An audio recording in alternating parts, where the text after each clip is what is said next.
The arch is one of these really ancient and primary architectural forms that we are used to seeing in these cathedrals or temples.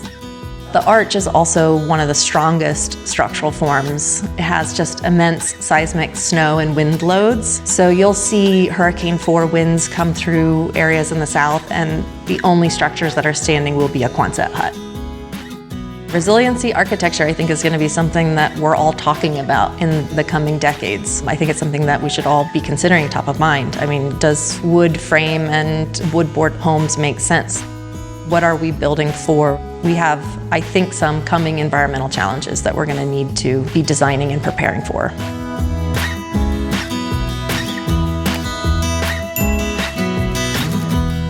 Hi, I'm Marie Saldivar, owner and founder of Steel Hut, and I'm standing in front of our Steel Hut here in Sisters, Oregon. Let me introduce you to our Quonset Hut. If you've never seen one before, this is 20 by 40 by 22 feet tall. It's a proof of concept structure for our company Steel Hut and a wonderful mother-in-law suite. Quonset Hut is a series of arched pre-engineered panels. You might be familiar with applications like airplane hangars, agricultural storage, bunkers. We're using them in a residential application. The panels are galvanized steel, 100% recycled steel with a galvaluculum coating, which means it's never going to rust. You never have to paint it, you never have to re-roof. This Quonset Hut is sitting on a 2-foot concrete stem wall. We get a lot of snow here in Sisters, so we're just keeping all of that snow melt off of that perforation point at the foundation. We also have 3 dormered windows on each side, but they're sitting at about 6 feet high, so you're just getting a lot of that ambient tree height light coming in, but it keeps it feel secluded and private. So you might be thinking this is a pretty bunkerish looking structure, but I promise you, you're going to be surprised. Let's go ahead and take a look.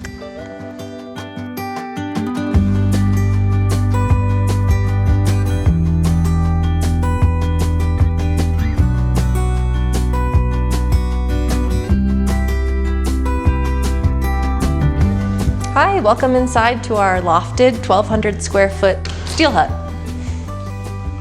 With this Steel Hut build, the goal was to really use a huge elevated height to create a luxurious living space on a small footprint. Ceilings are 22 feet tall, so both downstairs and upstairs in the loft we're getting 11-foot ceilings, except for this kind of wow entrance moment where you have a full vaulted 22 feet above you. When we chose the site on this parcel, this is our family home, and we were looking to site a guest house. It's really in the trees, but there's beautiful open manzanita, wonderful light quality, and I think anytime you're building something that's successful, you really are relating that architecture to the environment and the site. So we wanted to take full advantage by using a large triple stacking slider, as much glass that can open to create just a lovely indoor-outdoor living space, especially in our Central Oregon summers where you just really want to take advantage of being outside.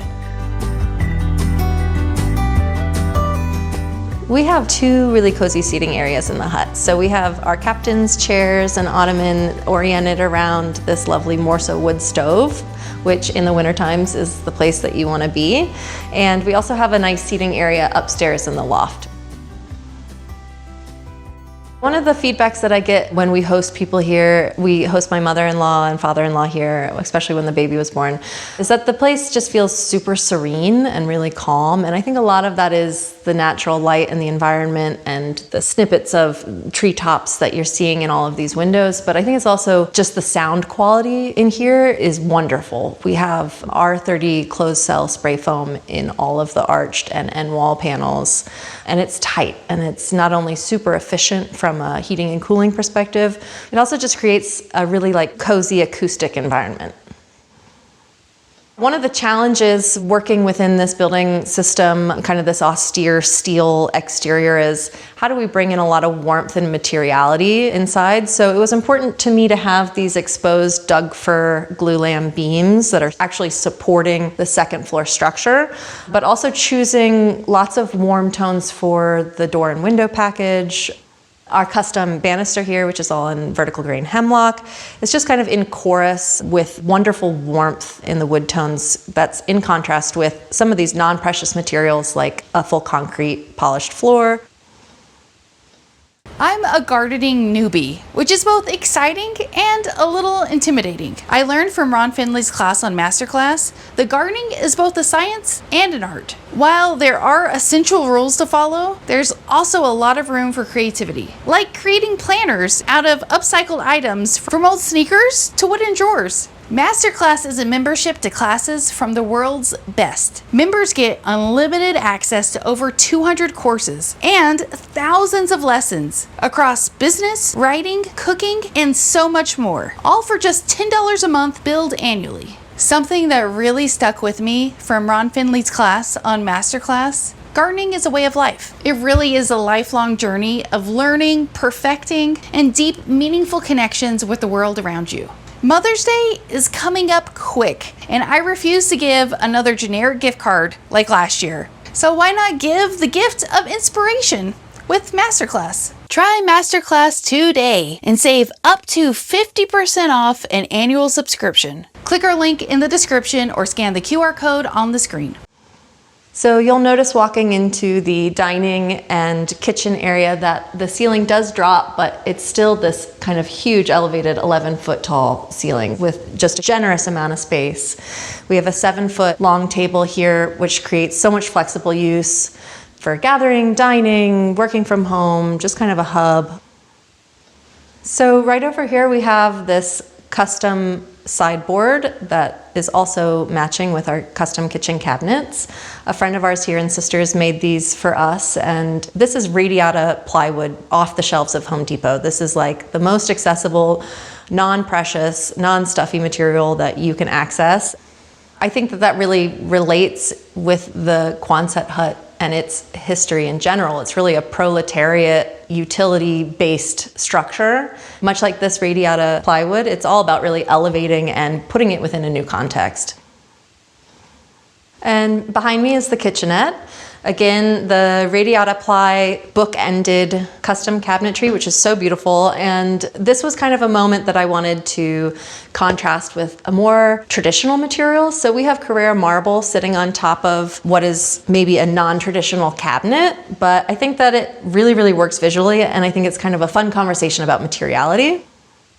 This is a generous L-shaped kitchen. We, because of county zoning, cannot have a cooktop. This is just functioning as a mother-in-law suite, but there is ample space that you could definitely put a full range, anything that you really wanted to do in this kitchenette. There's plenty of space. So this whole space is heated and cooled by a 2 cassette head mini split system that's running off of 1 pump. One is located here in the kitchen, one is upstairs. They are more than efficient to heat and cool this entire space. Sometimes you just never really know until you get to the end stages of a building project. Something about the orientation and also just how efficient and tight the insulation is on this building. This is like one of the coolest places to be in the summertime, especially with this concrete floor. We really don't use the AC option much on the mini splits at all.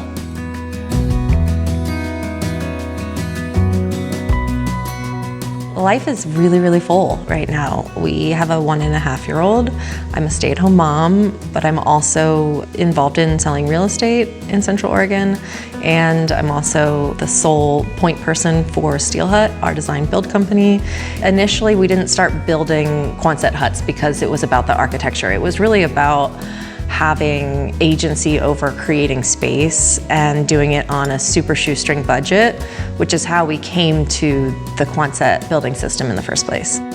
Living down in the Joshua Tree area, trying to find an economic way to build 1,500 square feet for artist studio and living space, and we found this building system and were able to accomplish that for like $50,000.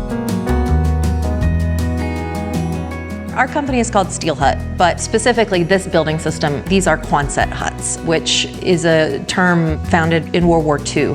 These buildings originated as like a quick deployment flat pack bunker system that could be sent overseas. Quonset Point, New Jersey is where these were manufactured, these steel buildings. So that's where the name originates. We've seen them, obviously, it's kind of this ubiquitous structure that we see across America. They're used for farm use buildings, they're airplane hangars, they're function-driven, kind of non-residential concept structures. And we're not the only ones, but we're definitely one of the few people that are incorporating them and putting them in a residential context. They're pre-engineered panels that all come flat-packed. We use a company called Steelmaster Buildings, so we're able to design the space and then integrate with their structural engineers, and they just send, this entire building came flat packed on one pallet. So it's kind of an amazing opportunity for remote areas building, fast deployment architecture. Some of the other benefits are they're 100% recycled steel, so it's a continuously renewable resource. The benefit of steel is that they're fire resistant. So you'll see that the structure is erected in a super wooded, treed area. We have fire on our minds, especially over the last decade in the West. We're all experiencing a level of fire risk or fire danger. From there, it's like, okay, how do we use within the framework of this building system, how do we really create the most beautiful use of space and light and volume and structure within that arched envelope of the Quonset hut? As far as livability, this kind of sun-drenched back patio that's facing west is super lovely to sit on and warm up. Our parcel abuts all national forest, so it's just this really lovely, private, secluded, and sunny space to be. And over here is the bathroom, which for me was just an excuse to order all of this gorgeous handmade blue tile. For an efficient footprint home, this is a pretty spacious full bath, large shower. I wanted to incorporate, from a design perspective, some traditional elements that you wouldn't necessarily expect. So a pedestal sink, some of this lovely handmade tile. For me, it's an aesthetic decision to bring in the warmth of these beams in this space. It's also maybe part of my design ethos, which is don't hide what the thing is. For storage, we have a medicine cabinet here above the pedestal sink, and this is our utility closet. It's a mess, so I'm not going to show you it. But there's a hot water heater in there, all of our sub panels, some of our mechanical room, but it does give us additional storage options for the living space. As we're headed upstairs, it might be worth mentioning that originally this structure was designed around a spiral staircase, just because they're a great space-saving tool, but as we got further into the design process, I realized that they're not necessarily what I want my mother-in-law or father-in-law using in the middle of the night to get downstairs. This is a custom, super efficient staircase that not only adds, I think, more visual interest than what the spiral staircase would have done, but it also creates an opportunity for storage. So we have this kind of wraparound Harry Potter closet that is good for keeping all kinds of miscellaneous. Let's head upstairs.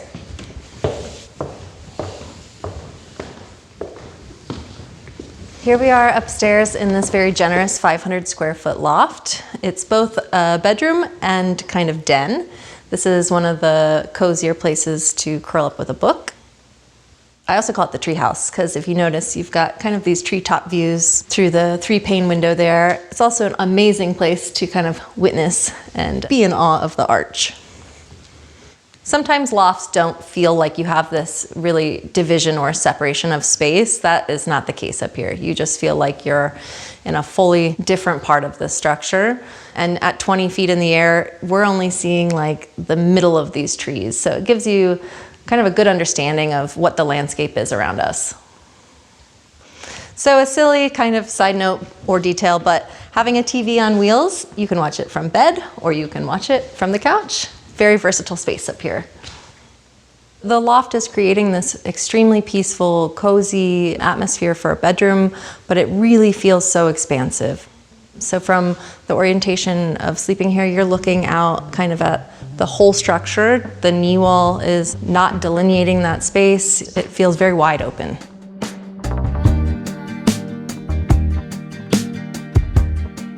We, in the last 2 years, decided to scale Steel Hut in a way where we're now producing and selling architectural drawing sets so that we could have a larger impact on the market, so that people from all over the country, also all over the world, can order our design packets and the corresponding building set from Steelmaster Buildings.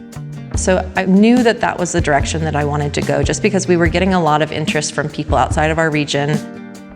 So we worked with Skylab Architecture out of Portland. It took us about a year and a half to come up with 3 different models that are also pre-engineered with Steelmaster components. And those models are the Jackrabbit, the A-frame, and the Courtyard House. All 3 are very different forms within the Quonset Hut, and they're all different sizes and different applications for use. So the Jackrabbits are really more of an ADU or a micro cabin, and then it graduates in size up to the Courtyard House. The Courtyard House is fun in that there's 3 different modules, but you can build them all at once, or you can build them as life permits, as savings permits. So it is modular in that respect. While this building system is definitely more economical, it's still expensive to build. The structure that we're sitting in now, the cheapest part of these building systems are the actual shell itself. It's all of the on-site build that adds up. Concrete work, flat work, doors and window packages, framing, all of that. It does add up, but we were able to finish this structure, which does have some considerably high-end finishes, for $275 a square foot. So we're almost half of where custom builds start in Central Oregon, and that's really competitive, and that's really exciting. So one of the tenets of this business model, of this building system, is creating opportunities for people to have elevated design homes at a price point that otherwise isn't really affordable. And that is included too in our architectural drawing sets. So we hired a very awarded architecture firm, which it did take considerable resources for them to go through this process with us, but we're offering architectural drawings on our website from $5,000 for our smallest model. Our plan sets are pre-engineered and pre-designed in a way that meets International Building Code. It alleviates a lot of time and a lot of financial investment when you purchase these from us, but it still does take some local coordination with a structural engineer or a general contractor, whoever's going to help you navigate that permitting process. We're about to build our second big project down in the Mojave, Southern California desert. So that's another thing. We've built these buildings in environments that are really stress testing. I mean, really high daily temperatures, really big temperature swings, lots of exposure. These are really resilient structures. Form follows function on these structures, but the form is stunning. They're beautiful. One of the biggest surprises is the contrast and tension between the exterior of these structures, which look kind of bunkerish. They're these big, impressive steel structures that we don't necessarily compute with warm, homey environments. And then you open the door and you're inside these huge cathedral ceilings. The interior spaces are so stunning.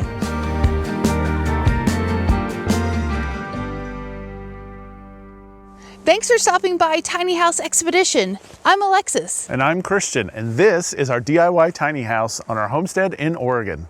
Looking for more tiny inspiration? Watch these videos. But if you're looking for something specific, visit our channel homepage to browse tiny homes by category. And don't forget to subscribe. Hope to see you soon.